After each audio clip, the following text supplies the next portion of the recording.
લગ્ન પ્રસંગમાં મગની દાળનો હલવો તો તમે ખાધો જ હશે, પણ આ હલવાને એકદમ અસલી રીતે ઘરે કેવી રીતે બનાવવો એ આજે આપણે વિડીયોમાં જોઈશું.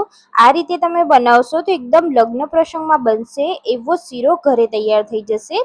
તો એની સાચી રીત છે. તો અહીંયા આપણે ઇન્ગ્રીડિયન્ટ્સમાં મેં 500 ગ્રામ જેટલું દૂધ લીધું છે, એના સામે 1 કપ જેટલી ખાંડ અને 1 કપ જેટલી મગની દાળને મેં 3 કલાક પહેલા પલાળી લીધી હતી.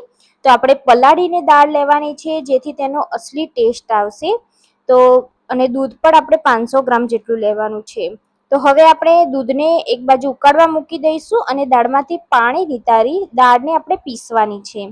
તો ધ્યાન રાખવાનું કે દાળમાંથી બધું પાણી નિતારી દેવાનું છે અને બિલકુલ પાણી એડ કર્યા વગર જ દાળને આપણે પીસવાની છે અને એકદમ સ્મૂથ નથી પીસવાની, આ રીતે દરદરી પીસવાની છે. તમે જોઈ શકો છો મેં અહીંયા પીસી લીધી છે.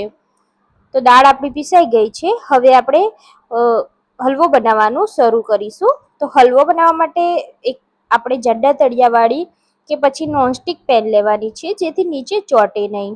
હવે આપણે એમાં ઘી એડ કરવાનું છે. તો આપણે 1 કપ જેટલું માપ લીધું છે, તો સામે આપણે અત્યારે અડધા કપ જેટલું ઘી લઈશું. આ શીરામાં ઘીનો ઉપયોગ વધારે હોય છે, એટલે આપણે જરૂર લાગે એટલું ઘી એડ કરવાનું છે, પણ પાછળથી કરીશું. અત્યારે આપણે અડધા કપ જેટલું ઘી લઈ લીધું છે. અહીંયા મેં ડ્રાયફ્રૂટ્સને આપણે થોડા એવા રોસ્ટ કરી દેવાના ઘીમાં. તો મેં અહીંયા બદામ અને પિસ્તા લીધા છે.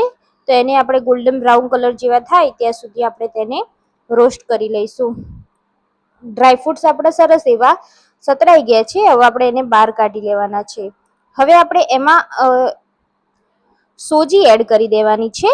તો મેં અહીંયા ટોટલ 2 ચમચી જેટલી સોજી લીધી છે, વધારે નથી લેવાની, ફક્ત 2 ચમચી જેટલી જ લેવાની છે. સોજી ઘી ગરમ હોય ત્યારે એડ કરીશું તો તમે જોઈ શકો છો કે એનો એક એક દાણો આ રીતે ફૂલવા લાગ્યો છે અને સરસ રીતે સોજીને આપણે શેકી લેવાની છે, થોડીક વાર ઘીમાં શેકી લેવાની છે. તો સોજી સરસ એવી 1-8 મિનિટમાં શેકાઈ ગઈ છે. હવે જે દાળને આપણે પીસીને રાખી છે તે બધી જ દાળ આપણે આમાં નાખી દેવાની છે. તો અત્યારે દાળમાં પાણીનો ભાગ હશે, એટલે આપણે ધીરે ધીરે ગેસની ફ્લેમ સ્લો રાખવાની છે અને ધીરે ધીરે હલાવતા બધું જ પાણી બળે ત્યાં સુધી આપણે તેને થવા દેવાનું છે. તો જ્યારે પણ આ હલવો બનાવો ત્યારે ઘણો બધો સમય લાગે છે, એટલે જ્યારે પણ તમે ફ્રી હોય ત્યારે જ આ હલવો બનાવો. તો હવે આપણે ધીમા ગેસ ઉપર તેને શેકવાનું છે. તો ધ્યાન રહે કે ગેસની ફ્લેમ બિલકુલ હાઈ નથી કરવાની, ધીરા ગેસ ઉપર જ શેકીશું તો જ જે અસલી હલવાનો ટેસ્ટ હોય છે તે બધો જ આવે છે. તમે હાઈ ફ્લેમ પર ઉતાવળથી તેને શેકી તો લેશો, પણ એ ખાવામાં એટલો ટેસ્ટી નહીં લાગે જેટલો તમે ધીરા ગેસ ઉપર શેકશો ત્યારે એટલો જ ટેસ્ટી બને છે કે લગ્ન પ્રસંગમાં તમે ખાશો એવો જ ટેસ્ટ તમે ઘરે પણ લાવી શકશો. તો આવી જ રીતે આપણે સતત હલાવતા જવાનું છે અને સતત આપણે દાળને એકદમ સરસ ચડવા દેવાની છે. તો દાળ ચડશે નહીં તો જે હલવાનો ટેસ્ટ આવશે એ એકદમ સરસ નહીં આવે. એટલે દાળને ચડવી એ ખૂબ જ ઇમ્પોર્ટન્સ છે, એને સરસ એવી ચડવા દેવાની છે, એમાં બિલકુલ કચાશ ના રહી જાય એ રીતે. તો અહીંયા તમે જોઈ શકો છો કે થોડીક જ વારમાં તેમાંથી પાણીનો ભાગ બળવા લાગ્યો છે અને સરસ મજાની દાળ અહીંયા થોડી થોડી ચડવા લાગી છે અને દાળનો જે ટેક્સચર છે એ પણ અલગ લાગે છે. તો આવી જ રીતે આપણે દાળને સરસ રીતે શેકવાની છે. ઘીમાં શેકીશું એટલે સરસ એવું ફ્લેવર પણ આવશે અને જે દાળનો દાણો દાણો છે એકદમ સરસ છૂટો પડી જશે ત્યાં સુધી આપણે તેને શેકવાની છે. તો લગભગ મેં આ દાળને 15 મિનિટ જેવું શેકી છે અને એ પણ સ્લો ગેસ ઉપર. આપણે આમાં શેકવામાં બિલકુલ ઉતાવળ નહીં કરવાની અને સ્પેચ્યુલાથી આ રીતે હલાવતું જ રહેવાનું છે. તો દાળ શેકવામાં તમારે હાથની પણ એક્સરસાઇઝ થઈ જશે. અહીંયા ઘી મને ઓછું લાગ્યું એટલે મેં ફરીથી 2 ચમચી ઘી એડ કર્યું છે અને ફરીથી આપણે હલાવતા જઈશું. એવી જ રીતે જરૂર લાગશે ત્યારે વચ્ચે વચ્ચે ઘી એડ કરતું જવાનું અને હલાવતું રહેવાનું. તો અહીંયા તમે જોઈ શકો છો કે હવે હલવો પણ આ રીતે છૂટો પડવા લાગ્યો છે. તો હજી પણ આપણે થોડું શેકવાનું છે. એવી જ રીતે આપણે થોડા દાણા છૂટા પડે અને હલવો એકદમ છૂટો છૂટો થાય ત્યાં સુધી આપણે તેને શેકીશું. દાળનો કલર પહેલા જે તમે જોયો એ યલો હતો અને હવે થોડો ડાર્ક થવા લાગ્યો છે. તો દાળનો કલર પણ બદલાશે જેમ જેમ શેકાતી જશે તેમ તેમ, અને એકદમ સરસ એવો એનો ફ્લેવર પણ આવવા લાગશે, ઘરમાં સુગંધ પણ આવવા લાગશે. જેમ જેમ દાળ શેકાશે તેમ તેમ ઘરમાં એવી સુગંધ આવવા લાગશે. આમાં આપણે કોઈ પણ જાતનો એસન્સ કે પછી કંઈ પણ કલર કે એવું કોઈ જ યુઝ નથી કરવાના. આપણે નેચરલ ટેસ્ટ અને નેચરલથી જ આપણે આ હલવો બનાવીશું, કેમ કે ઘર માટે બનાવીએ છીએ તો આપણે કોઈ પણ જાતના એસન્સ કે કલર એડ નથી કરવાના. હવે આપણે જોઈ શકીએ છીએ કે એકદમ સરસ એવો દાણો દાણો છૂટો પડી ગયો છે. અને સાઈડમાં આપણે દૂધને પણ ઉકાળવા રાખી દીધું છે. દૂધ આપણું એકદમ સરસ ઉકળે એવું જોઈએ, ઘટ મલાઈદાર દૂધ જોઈએ. એટલે સાઈડમાં આપણે 500 ગ્રામ દૂધને ઉકાળવા રાખ્યું જ છે.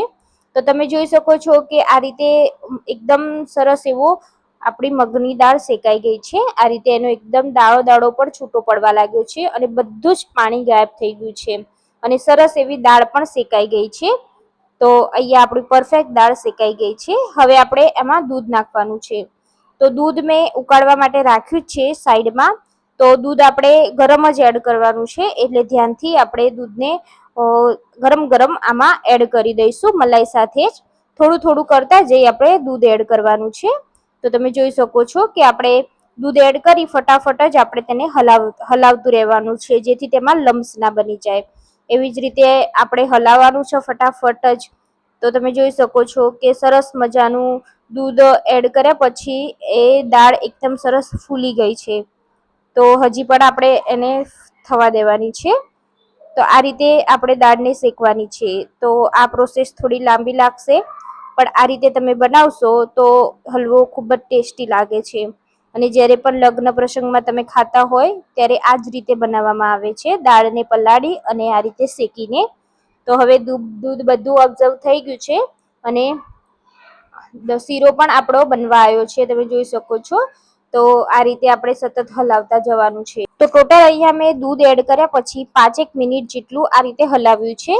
અને હવે આ સરસ એવું ઘટ થઈ ગયું છે. પછી આપણે તેમાં ખાંડ એડ કરીશું. તો આપણે જે 1 કપ ખાંડ લીધી હતી તે બધી જ આપણે ખાંડ એડ કરી દેવાની છે અને હલાવતું રહેવાનું છે. હવે ખાંડમાંથી પણ પાણી છૂટશે, એટલે આપણે આ રીતે સતત હલાવતા જવાનું છે ને બધું જ પાણી બાળી અને ખાંડ ઓગળે ત્યાં સુધી આપણે તેને હલાવવાનું છે. અત્યારે પણ ગેસની ફ્લેમ સ્લો જ છે અને પહેલી જ્યારે મગની દાળ શેકતા હતા ત્યારે પણ ગેસની ફ્લેમ સ્લો જ રાખેલી છે. સ્લો ગેસ ઉપર જ આપણે શીરો બનાવ્યો છે, એટલે મસ્ત મજાનો આપણો આ શીરો બનીને તૈયાર થશે. તો અહીંયા આપણે જોઈ શકીએ છીએ કે ખાંડ ઓગળે છે, એમાંથી પાણી પણ છૂટે છે. તો સતત આપણે આ રીતે હલાવતા રહી અને બધું જ પાણી બળે ત્યાં સુધી આપણે તેને થવા દેવાનું છે. સાથે મને અહીંયા ઘી પણ ઓછું લાગે છે, એટલે હું ઉપરથી ઘી પણ એડ કરતી જઈશ અને હલાવતી જઈશ. તો જ્યારે પણ મગની દાળનો તમે શીરો બનાવતા હોય ત્યારે ઘીનું પ્રમાણ થોડું વધારે જ જોઈએ છે, કેમ કે દાળ બધું જ ઘી પી જાય છે.